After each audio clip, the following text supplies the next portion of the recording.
Hi everyone, my name is Chong Chen, third-year PhD student at the University of North Carolina, Chapel Hill. Today I'm presenting Improving Multi-Resource Job Scheduling with Markovian Service Rate Policies. This is joint work with Izzy and my advisor Ben. In general, a wide variety of workloads run in data centers. There are serverless applications, cloud instances, and data analytics workloads.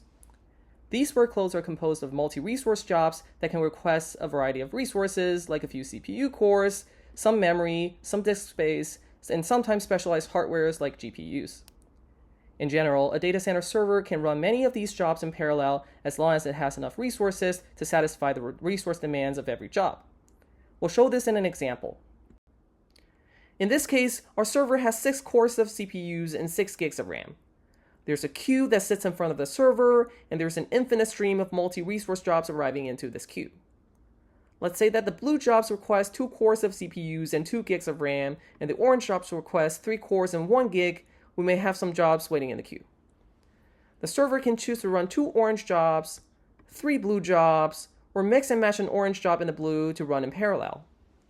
As we vary the schedule, we care about this response time T, that is the time from when a job arrives into the system until it is completed. This raises the question of how to schedule these multi-resource jobs to reduce this mean response time, E of T. In this example, a policy that switches between schedules will outperform a policy that doesn't. Specifically, a policy that switches between serving 2 oranges and 3 blues is serving anywhere between 2 and 3 jobs in parallel on average, while ensuring both types of jobs receive service. On the other hand, a policy that always runs a blue with an orange only runs 2 jobs in parallel. Therefore, an optimal policy may involve switching among some schedules in order to complete jobs faster on average. To make matters worse, the number of schedules grows exponentially in terms of the number of job types and resources. Therefore, it is critical to understand what schedules do we choose from and when to switch among these schedules. To tackle these hard problems in multi-resource scheduling, we have 3 main goals. Our first goal is to find a throughput optimal policy that stabilizes the system whenever possible. By stable, we mean that the policy needs to complete jobs as fast as possible to get a finite mean response time. To do so, the policy might need to switch among some schedules. However, switching may not always be possible as it requires preempting jobs that are already in service. Therefore, we want to handle the case where preemptions are either limited or not available at all.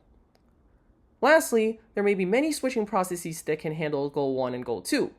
We want to study the effects of switching on mean response time so that we can use this result to optimize our choice of the switching process. We're not the first work in multi-resource scheduling, but no previous works can address all 3 goals. To achieve all those 3 goals at the same time, we develop a class of policies called Markovian service rate policies. Our idea is that an MSR policy switches schedules according to a continuous time Markov chain. In this example MSR policy, a state in a Markov chain corresponds to a schedule it uses. If the current state is on the left, the MSR will run 3 blue jobs in parallel, and if the current state is on the right, the MSR will run 2 orange jobs in parallel. In addition, we carefully pick the transition rates x1 and x2 between these states so that it completes jobs of each type fast enough to stabilize the system. To build an MSR policy, we need to follow these 3 steps. First, we solve an offline optimization problem to find efficient schedules.